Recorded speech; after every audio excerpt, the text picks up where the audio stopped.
It's not possible.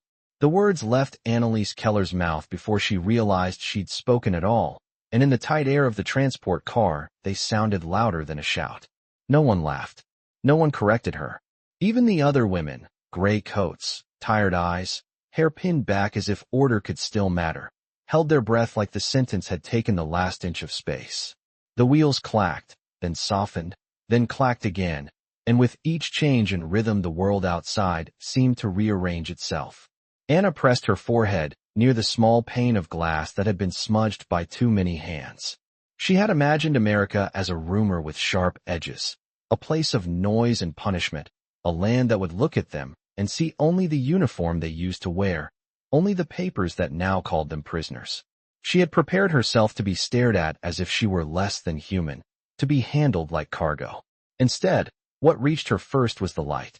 Not the pale, broken light of cities that had learned to dim themselves, but open daylight that fell cleanly across fields and gravel and the long stretch of road, as if nothing had ever needed to hide. It wasn't kind light. It was indifferent. That was worse. The train slowed. Somewhere down the line a door slid, metal on metal, and the sound traveled like a cold finger down their spines. Anna saw her own reflection layered over the outside world, her cheekbones, the thinness at her jaw, the dark fabric at her collar, floating ghost-like over a landscape that looked almost unreal in its neatness. Fences stood straight. A water tower rose like a simple promise. A line of low buildings sat back from the road, squared off and practical, painted in colors that hadn't been scraped away by soot. The women behind her began whispering in German, the small, frantic kind of whisper that tries to outrun fear without attracting it. Anna didn't turn. She watched. She watched the spacing between telephone poles, the measured distance like someone had taken time to make the world make sense. She watched a truck roll by on the far road, olive drab, heavy in a way that suggested purpose instead of desperation. On its side, white stenciled letters snapped into focus for half a second, then were gone. She didn't need to read them to feel the meaning. There was enough here to label, enough to inventory, enough to distribute with confidence. The doors opened. Air rushed in, carrying a scent that startled her. Cut grass, dust, something faintly sweet like oil warming in the sun. Not smoke, not damp stone, not the sour trace of burned timber. A guard stepped into view, American, young, face set in a professional blankness. He didn't leer. He didn't smirk. He scanned them the way a clerk might scan a ledger. Checking, confirming, moving on. That calmness, so practiced, so complete, made Anna's pulse thud harder than any shouted command could have. On the platform, the scene expanded. Trucks stood in rows like tools laid out after use, each one aligned, each one ready. A pair of soldiers carried a crate between them with the easy rhythm of men who trusted the ground under their boots. Beyond them, a line of rail cars waited, painted, numbered, maintained. It wasn't the size alone that shocked her, though it did. It was the absence of improvisation. Nothing here looked like it had been forced to work. It simply worked. Anna's fingers tightened around the strap of her small bundle until her knuckles went pale. For a moment, she felt the strange urge to apologize, not for herself, but for the lies she had been fed, the confident stories that had promised her this place would be cruel in obvious ways. Cruelty she could recognize. Cruelty she could brace against. But this smooth, steady competence, left no place to push back. A man approached, older than the first guard, cap low, posture straight without being theatrical. Captain James Carter, someone murmured behind her, as if naming him might shrink him to a manageable size. He glanced down a clipboard, then up at the line of women, and his eyes did not linger on faces the way hunger does. They moved with a measured distance, the way a surveyor measures land. When his gaze reached Anna, it paused, just long enough to register her steadiness, and then moved on. Not because she was unimportant, but because the system didn't require her to be singled out. That, Anna realized, was the point. This country didn't need to prove anything to her. It already had the room, the fuel, the rails, the quiet certainty. And somewhere deep inside her, beneath fear and pride and the stubborn instinct to endure, a colder thought formed with perfect clarity. If this was what American strength looked like up close, then everything she thought she knew about power had been too small. The first rule Anna had learned in the last months was that a story repeated often enough could start to feel like weather. You did not question it. You simply dressed for it. In the camp back home, the stories had arrived like rations. Measured, predictable, handed out by voices that spoke with certainty. America was a brute, they said. America was chaos, they said. America would parade them for sport, shove them into dirt, make them pay for every headline they had ever heard. Those stories had been shaped to keep fear useful, to keep everyone facing the same direction. Anna had not argued. Arguing was loud, and loud things drew attention. She had only listened, storing each claim the way she stored every small, practical fact. How long bread stayed soft in a pocket. How far a watchful guard could hear a whisper. How quickly winter could turn a cough into a problem. Now, standing under a sky that felt too wide, she realized the stories had not prepared her for something more unsettling than cruelty. Normalcy. The line moved. Boots on gravel. The soft scrape of fabric. A distant engine idling with a steady hum like a patient animal.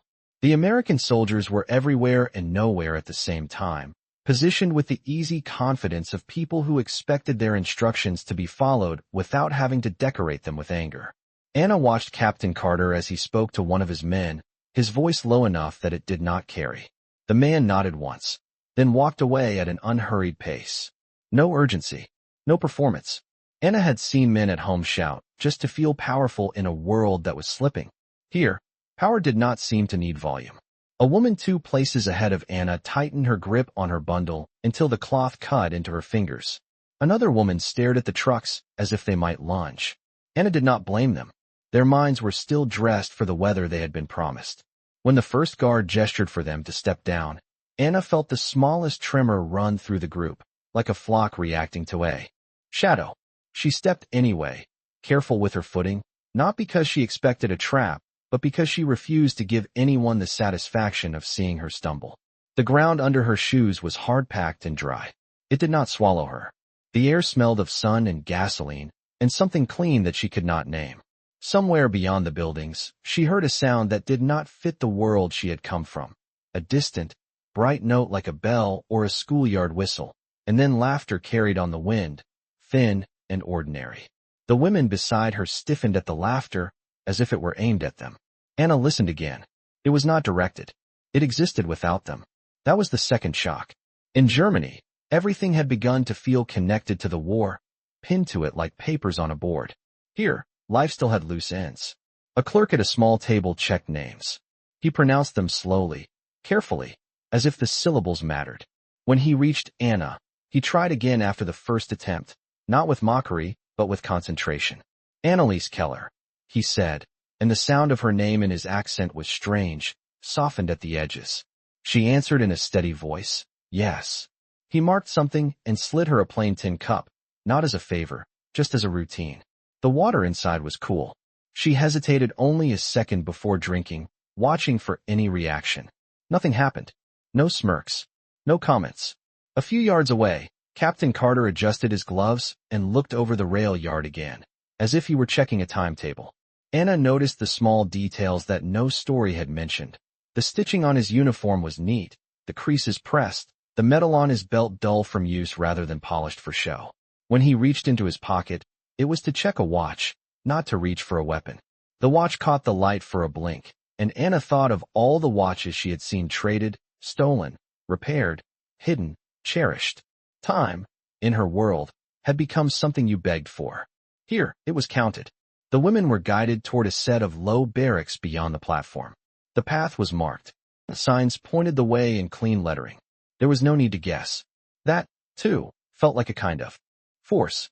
As Anna walked, she understood why the old stories had insisted America was monstrous. If America had been monstrous, then it could be hated easily. It could be resisted in the mind.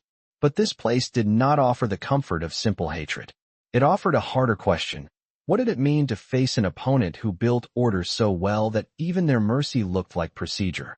Anna kept her face calm, her shoulders level, her steps measured. Inside, something shifted, not into admiration, not into surrender, but into focus. The weather had changed, and she would have to learn how to breathe in it.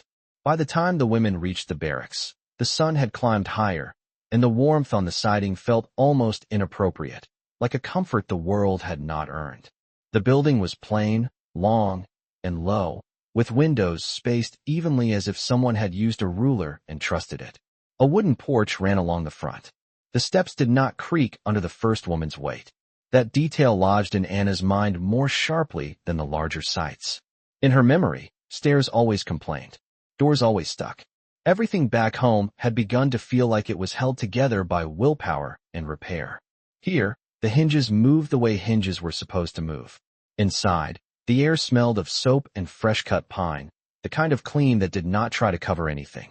Rows of bunks waited, each with a folded blanket at the foot and a pillow that looked as if it had been punched into shape by someone who took pride in straight corners. A few women stopped short, looking for the catch. Anna did not stop. She stepped in and let her eyes travel, slow and steady, taking inventory. A narrow aisle ran down the middle. Hooks lined one wall. A small stove sat near the far end, its metal belly dark and quiet, the pipe rising neatly toward the ceiling. On a shelf, a stack of tin plates gleamed faintly. Everything had a place, and that was the point. A sergeant with a clipboard read out rules in careful German, not fluent, but clear enough. Lights out at a certain hour. Meals at certain hours. Work assignments posted in the morning. No leaving the marked area. It was not kindness. It was structure. Anna watched how the women reacted to each sentence. Some stiffened at the restrictions, as if they had expected freedom to be denied with cruelty, not with a schedule. Others looked almost relieved, as if the certainty of rules could hold them up when their own thoughts could not. Anna chose a bunk near the end, not to hide, but to see. From there she could watch the door, the windows, the walkway outside. She set her bundle down with care and smoothed the blanket once, not because the blanket needed it, but because she needed the motion. Across the aisle, a woman named Marta sat on her bunk and stared at the pillow as if it were an insult. "They want us to forget," Marta muttered in German, her voice thin. "They want us to be comfortable, so we will be weak." Anna did not answer. Comfort did not make you weak. It made you careless, if you let it. That was different. A few minutes later, the door opened again, and the room tensed. Captain Carter stepped in, not alone, but with the same quiet presence that had settled over the platform earlier. He did not stride like a conqueror. He walked like a man checking that a bridge would hold.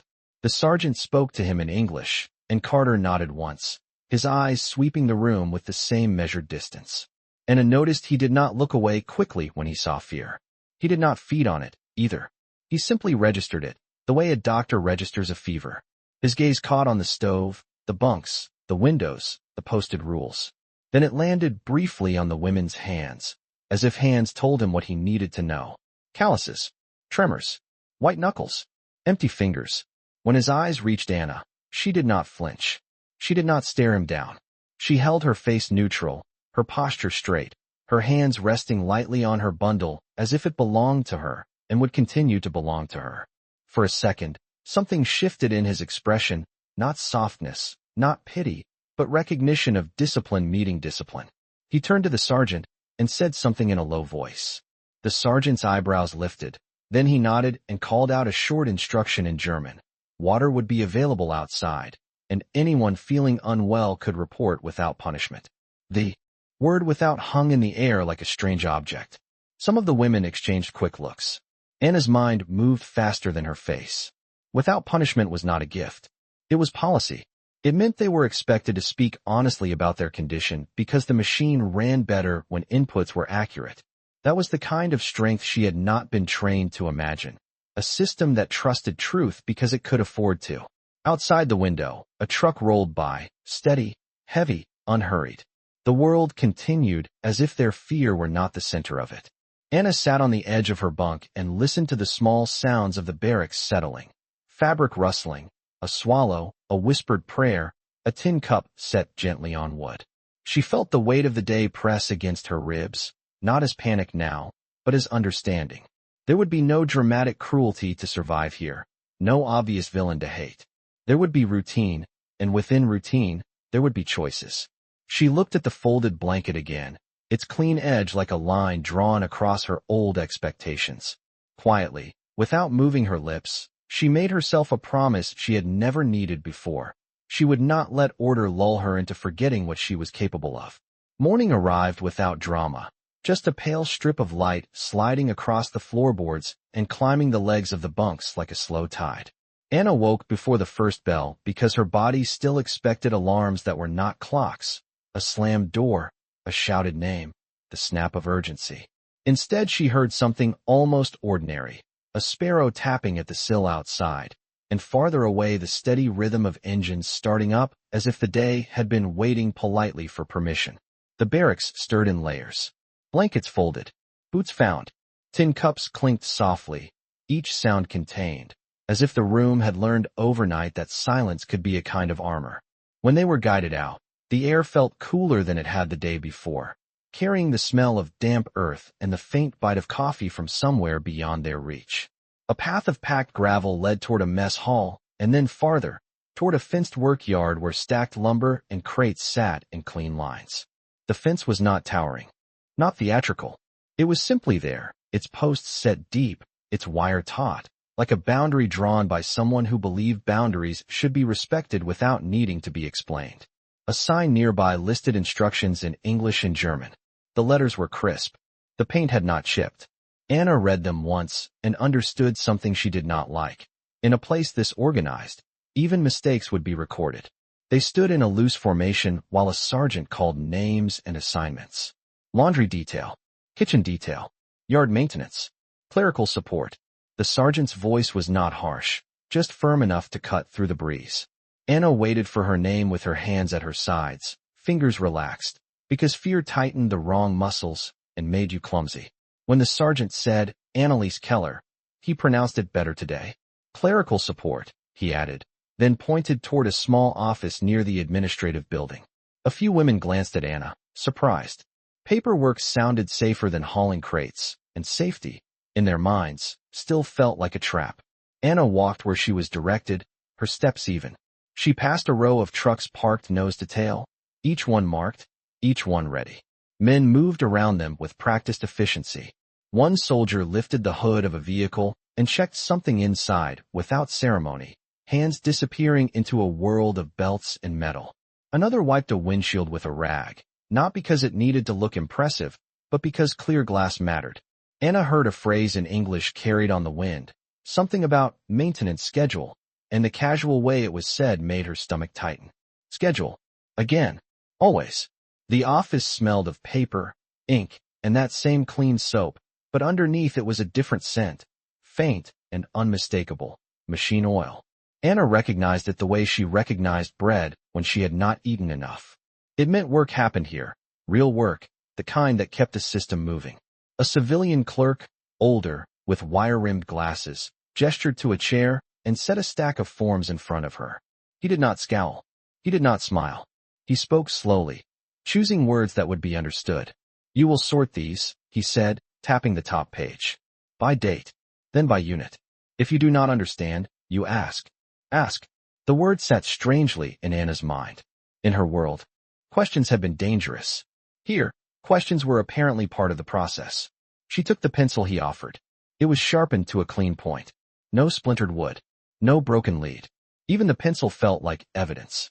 Through the window, she could see the yard, and, beyond it, a stretch of road where a convoy moved in the distance, neat as stitches. Captain Carter stood outside near the door of the administrative building, speaking with another officer. Anna could not hear the words, but she saw Carter check his watch again, then glance toward the line of workers with the same quiet assessment as before. He did not look for weakness to punish.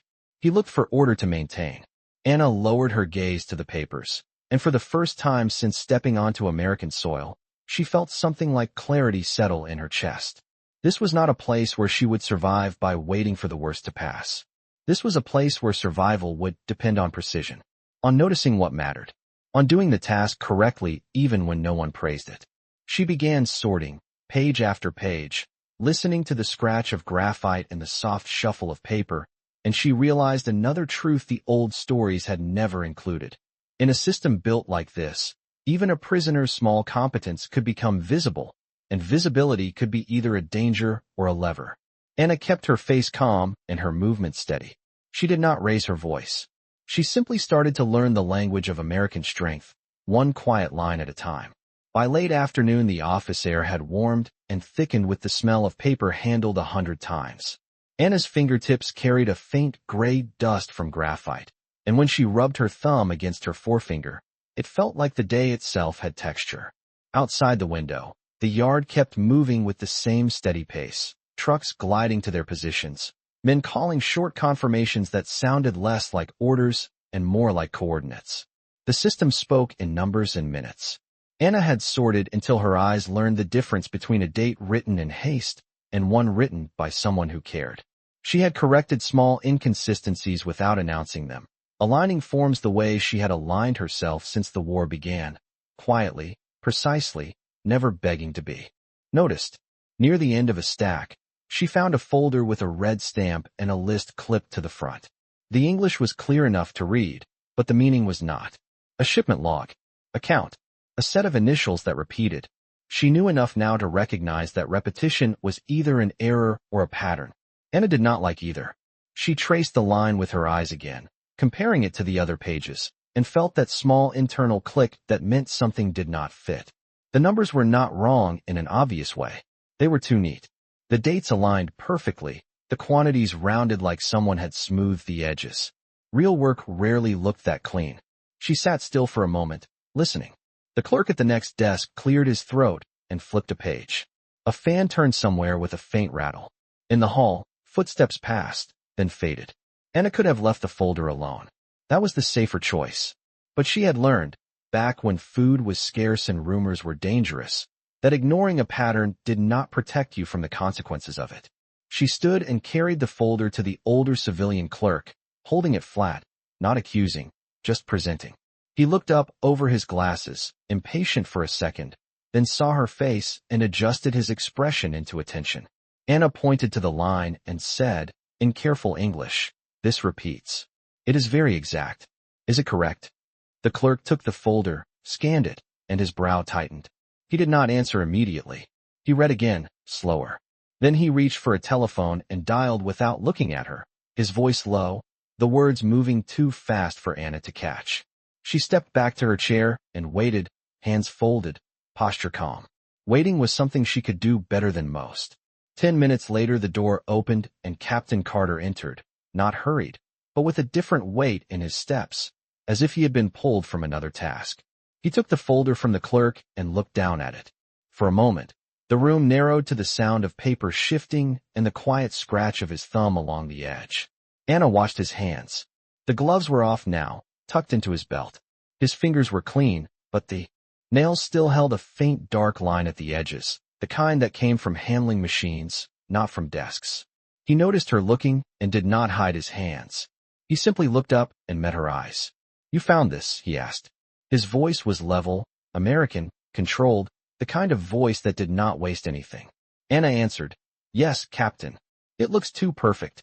Carter's mouth pressed into a line that was almost a smile, but not quite. More like approval that he refused to dress up. He turned to the clerk and spoke in short phrases. The clerk nodded, reached for another file, and began pulling related documents. The air in the room changed, not into panic, but into focus, like a room full of people tightening a bolt.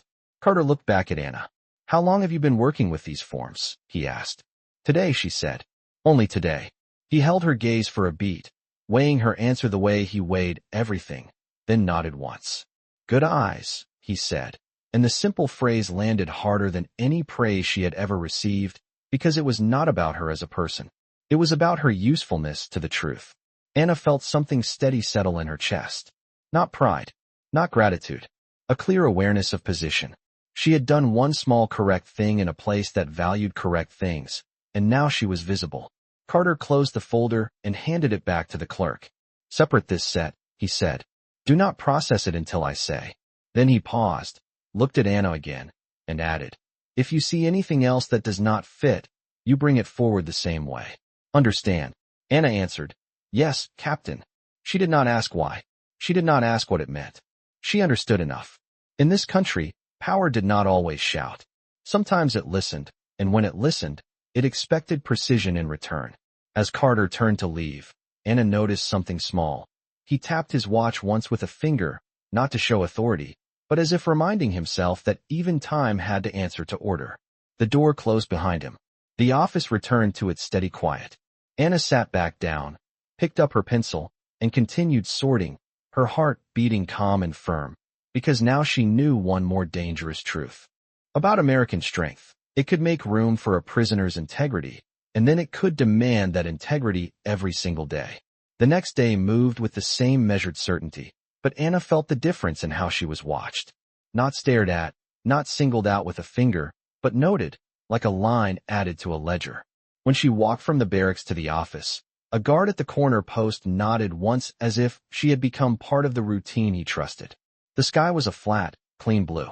The wind carried the smell of mown grass and diesel, and somewhere in the distance a train horn sounded, long and steady, like a reminder that the country was still moving beyond this fenced perimeter. In the office, the older clerk handed her a new stack of documents without the usual instruction, as if he assumed she already knew how to make order out of paper. Anna sat, sharpened her pencil with a small hand crank mounted to the desk, and listened to the quiet bite of metal on wood. The pencil point emerged clean and sharp again, and she thought, not for the first time, that America loved tools that did not waste effort. Around mid-morning, Captain Carter came in with a file under his arm. He did not speak to her right away. He spoke to the clerk, then to a sergeant in the doorway, and the words were short and practical. But Anna noticed that he kept the file close, not guarded like a secret, just held with the attention of something that mattered. When he finally approached her desk, he set the file down and slid it a few inches toward her. The gesture was small, but it carried an unmistakable meaning. Look, he did not ask for loyalty. He asked for accuracy. This is related to what you found, he said. We are checking for discrepancies in supply logs. The handwriting, the dates, the rounding. You understand that? Anna nodded. Yes, Captain. He opened the file and tapped a page. Tell me what you see, he said. It was the first time he had asked her to speak beyond yes and no. Anna kept her eyes on the paper, not because she feared his face, but because she knew words were safer when tied to facts. The numbers are consistent, she said, slowly, choosing her English with care. Too consistent. The same person wrote these lines, but the initials change. And the timestamps repeat in a pattern that matches a schedule, not real loading. Carter's eyes narrowed slightly, not in suspicion of her, but in concentration. You can read the timestamps? He asked. Yes, Anna said. And the pressure is the same on every line. The pen did not hesitate. It is copied. The word copied fell into the room like a dropped coin. The clerk at the other desk paused his sorting for a breath, then continued, pretending he had not heard. Carter let out a quiet exhale through his nose, the closest thing to surprise Anna had seen on him. Not dramatic, just one beat of stillness. Then he nodded. All right, he said. That is what I needed. He looked at her hands as she held the page. The graphite dust, the steady grip, the calmness. Where did you learn to notice this? He asked, and the question was more human than any he had spoken before. Anna could have answered with a story that made her sound impressive. She did not. She said the truth in the simplest form. When you have little, Captain, you count carefully. Carter's gaze lifted to her face again. For a second, the rank between them did not disappear, but it quieted, like a radio turned low. He gave a short nod that acknowledged more than her words. You are right, he said. Careful counting keeps people alive. He stopped himself before the sentence went anywhere darker, then redirected, practical again. I need you to mark any entries that look manufactured. Use this symbol, he said, drawing a small triangle in the margin. Do not write commentary. Just mark. We will handle the rest. Anna understood the boundary. She was being invited into the mechanism, not into the command. A small lever, not the engine. She accepted it the way she accepted the tin cup on the first day, without drama, without gratitude that could be mistaken for weakness. For the next hour, she worked through the file, eyes moving steadily, pencil making small triangles like quiet alarms. She noticed where ink changed color midline, where a date format shifted as if someone had forgotten their own rules, where a signature repeated with the same flourish even when the supposed writer changed. Each triangle felt like a stitch tightening a seam. Outside the office window, a group of soldiers moved a crate onto a truck bed with synchronized ease. No shouting, no rushing, just the smooth transfer of weight from ground to machine. Anna realized, with a sudden clarity that made her stomach tighten, that Captain Carter was not only testing paperwork. He was testing her, not for obedience, but for reliability under pressure. At noon, Carter returned, collected the file, and glanced at the marked pages. He did not praise her. He did not thank her. He simply said, "Good," the way a man says good when a bridge does not sway. Then he paused at the door and added, almost as an afterthought, "You have a steady head, Keller. Keep it." The door closed. The fan rattled. The pencil sharpener sat quiet. Anna looked down at the last triangle she had drawn and felt the strange, steady weight of responsibility settle into her chest. In the old stories, America was supposed to break them. No one had warned her that America might instead demand her best, and then hold her to it like a standard. The heat broke that afternoon with a thin layer of clouds that slid in like a sheet pulled over the sun, turning the yard light from bright to muted without changing the work's pace. Anna stepped out of the administrative building for a brief errand, a sealed envelope in her hand, and the air felt cooler against her wrists. The path took her past the work yard where the laundry detail moved in a slow line, baskets lifted and lowered, fabric snapping softly as sheets were shaken out. The sound was oddly domestic, like a ghost of a life that had once belonged to someone else. Marta was there, her sleeves rolled neatly, her jaw set with the stubborn tension of a person refusing to be seen as anything but defiant. She looked up when Anna passed, and her eyes narrowed. "You sit with papers," Marta said in German, not loud, but sharp enough to cut. "They will make you their favorite." Anna kept walking for one step, then stopped. She turned her head just enough to meet Marta's gaze without turning her body. "They do not make favorites," Anna said quietly. "They make systems." Marta's mouth tightened, as if the word system tasted like surrender. Before she could respond, one of the younger women beside her stumbled as she shifted a heavy basket. The basket tipped. A stack of damp linens slid halfway out, dragging the rest with it. The young woman's foot caught the edge of the wooden platform, and for a split second her balance teetered at the point where pride and gravity meet. Several women jerked forward instinctively, then froze, as if touching her would be interpreted as disorder. Anna moved before thought could become fear. She stepped in, caught the basket with both hands, and lowered it to the ground with controlled effort. The linens thumped softly rather than spilling. The young woman's face flushed, eyes wide, breath shallow. "Thank you," she whispered in German, the words barely audible. Anna nodded once, not performing kindness, simply preventing a problem. It was only then that she realized Captain Carter had been walking across the yard toward the motor pool, and he had seen the whole moment. He did not rush over. He did not bark a warning. He paused at a distance of maybe 20 yards, watching like a man measuring whether an axle was aligned. A guard near the fence shifted his weight, hand hovering near his belt out of habit, then relaxed when nothing escalated. Carter's calm was contagious in the strangest way. The yard did not tighten into panic. It returned to rhythm. Anna picked up the envelope again and continued along the path, but she could feel Carter's gaze follow her for 2 beats before it moved on. At the motor pool, the scent of oil and warm metal grew stronger. Trucks stood with their hoods raised like open mouths, mechanics leaning in with forearms braced, talking in short phrases about filters and belts and timing. Anna handed the envelope to a sergeant at a small desk. The sergeant broke the seal, scanned the contents, and nodded. "All right," he said, then paused, looking at Anna with a flicker of curiosity. "You are the one with the triangles," he added, not unkindly, as if the symbol had become her name. Anna did not smile. She simply said, "Yes." As she turned to leave, she noticed a detail that her eyes now collected automatically. A chalk mark on the side of one truck's tire, a small white slash. It was a maintenance indicator, she realized, the kind of simple mark that told someone else a story without words. America spoke in marks like that. Triangles in a margin, slashes on rubber, numbers on crates. While she walked back, the clouds thinned and sunlight returned in patches, bright rectangles shifting across the gravel. Ahead, she saw Carter again near a line of stacked crates, speaking with a supply officer. The officer's shoulders were tense, his hands moving as he spoke, as if trying to explain away a problem with motion. Carter listened without moving much at all.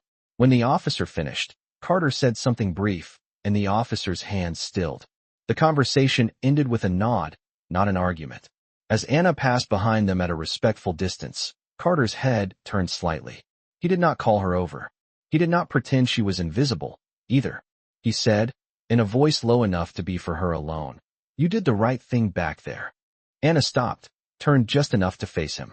"It would have made a mess," she answered, because she did not trust praise, and she did not offer vulnerability. Carter looked at her for a moment. Then his eyes flicked toward the crates, toward the motor pool, toward the moving pieces of his day. "Right," he said, "and small messes turn into big ones." He held her gaze another beat, and in that beat Anna understood the point of his world. Prevention was a form of strength.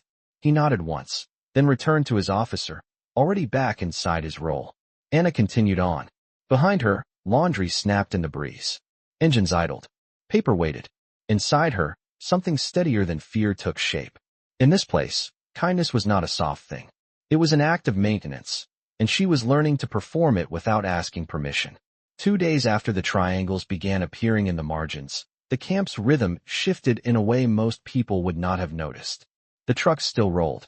The bells still rang. The lines still formed. But in the office, the clerk no longer tossed files into piles with casual confidence. He handled them like glass, pausing at signatures, checking dates twice, and when he thought no one was watching, he rubbed the bridge of his nose as if paper could give a man a headache. Anna kept working with the same calm tempo, but her attention sharpened. Because when a system becomes careful, it is usually because it has found something it does not like. That afternoon, Captain Carter returned with a smaller folder than before, thin enough to fit in one hand. He set it on her desk without opening it. "This one is not supply," he said. "It is personnel timesheets for the motor pool and the rail yard. Different paper trail. Same kind of problem." Anna nodded and slid the folder toward herself. The pages were typed in places and handwritten in others. The handwriting changed between lines, but the pressure and spacing did not. It looked like people imitating each other, or one person trying to sound like many. She did not need long to see a pattern. The same 2 names appeared on shifts that overlapped in impossible ways, and the timestamps had the same rounded neatness that had bothered her before. Someone had been creating the appearance of labor where labor did not exist. Not because it was dramatic, but because it was profitable in a quiet, bureaucratic way. Anna marked triangles. She marked them slowly, ensuring each mark landed exactly where it belonged. Carter stood behind her chair for a few minutes, watching in silence. His presence did not feel like surveillance. It felt like gravity. When she finished the last page, she set the pencil down and looked up. Carter took the folder, flipped through the marked sheets, and his jaw tightened. He did not curse. He did not raise his voice. He simply grew still, the way a man grows still when he sees a crack in concrete. "This is enough," he said. "It confirms it." He paused, then added, "You understand what happens next." Anna chose her words carefully. "You fix the system," she said. Carter's eyes held hers, and for a moment she saw something behind the uniform. Fatigue, discipline, and a stubborn refusal to let rot spread just because the world was already damaged elsewhere. "Yes," he said. "We fix it." He closed the folder and tapped it once against his palm, a quiet, controlled signal to himself. Then he did something that surprised Anna more than any truck convoy. He pulled out his watch, checked it, and said, "Walk with me." It was not a request. It was a practical decision, like choosing the shortest route. Anna rose, smoothed the front of her skirt once, and followed at a respectful distance. They walked outside along the edge of the yard, where the gravel crunched softly under their shoes. Carter did not slow for her, but he did not force her to hurry either. They moved at the pace of a man going to handle a problem properly. "When you noticed the supply logs," Carter said, eyes forward, "you could have said nothing. You could have protected yourself." Anna watched a truck pass, the driver's arm resting casually on the window frame, and answered, "Protecting myself does not protect the consequences." Carter's mouth pressed into that almost smile again, the expression of someone who recognized a principle even when it came from an unexpected place. At a junction near the administrative building, Carter stopped and gestured toward a bench beneath a small awning.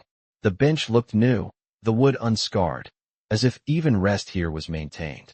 "Sit," he said, then sat himself, not beside her but with a careful space between, the kind of space that kept boundaries clear. Anna sat, hands folded in her lap. Carter looked out at the yard as if the entire camp were a map. "This place runs on trust," he said quietly. "Not sentiment. Trust that numbers mean what they say. Trust that timesheets reflect time. Trust that maintenance gets done when it is signed off." He glanced at her. "War makes people think they can cut corners. Makes them think nobody will notice. That is how things fall apart without anyone hearing a sound." Anna listened, feeling the weight of his words not as confession, but as a statement of duty. "You noticed," Carter continued, "because you know what it costs when systems lie." Anna's throat tightened slightly, but she kept her voice even. "I know what it costs when people stop counting," she said. Carter nodded once. And in that nod there was no romance, no softness, just a kind of respect that felt heavier than kindness. He stood, squared his shoulders, and checked his watch again. "All right," he said. "I have meetings to attend. You will return to your work. You did what was needed." Anna rose as well. As he turned to leave, he added one final sentence, low and precise. "Keller, you are not invisible here."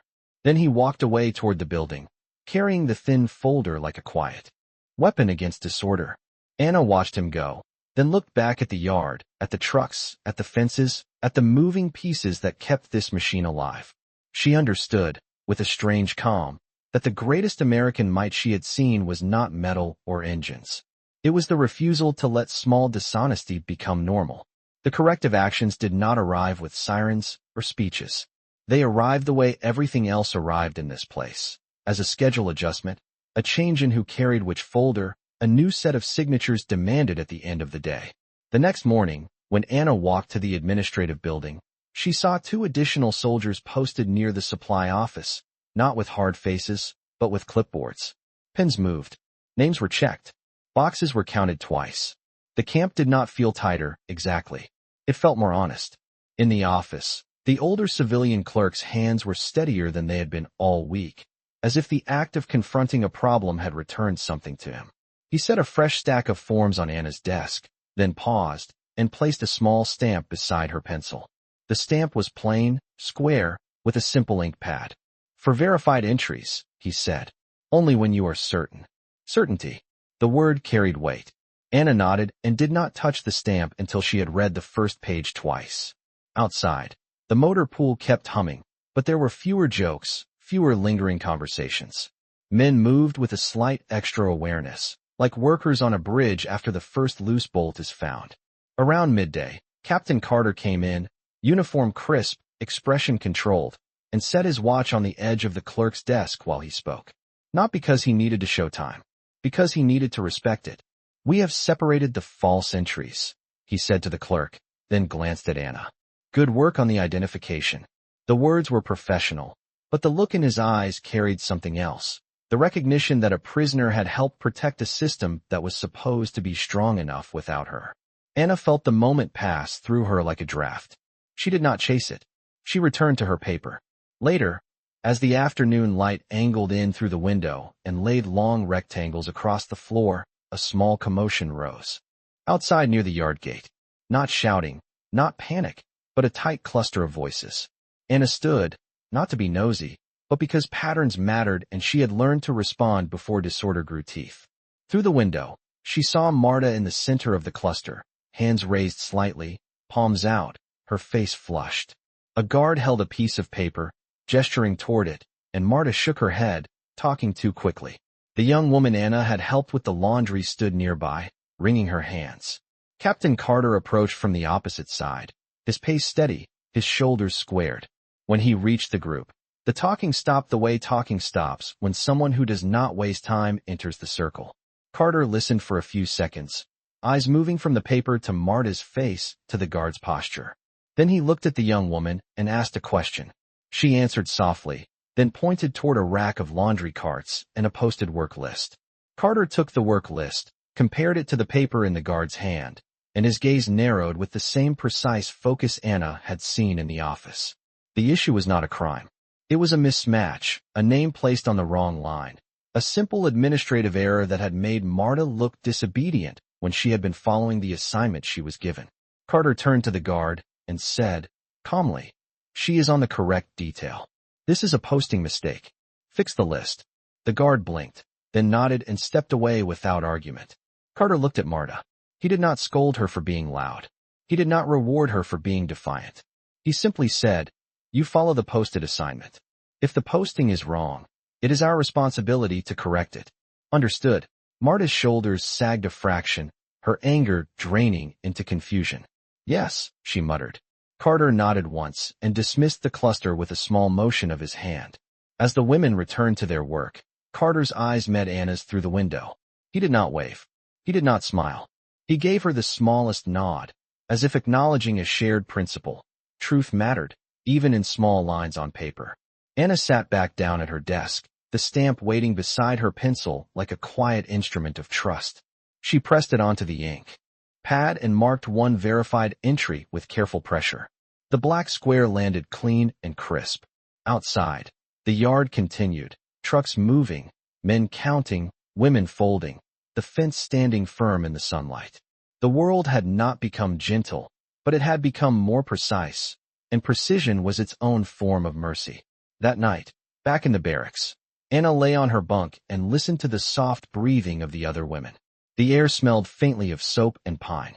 Somewhere beyond the fence, a train horn sounded again, long and steady, carrying on without them. Anna stared at the ceiling and let one thought settle into place, quiet as a folded blanket. She had not raised her voice to be heard here. She had raised the standard, and the system, for all its power, had answered.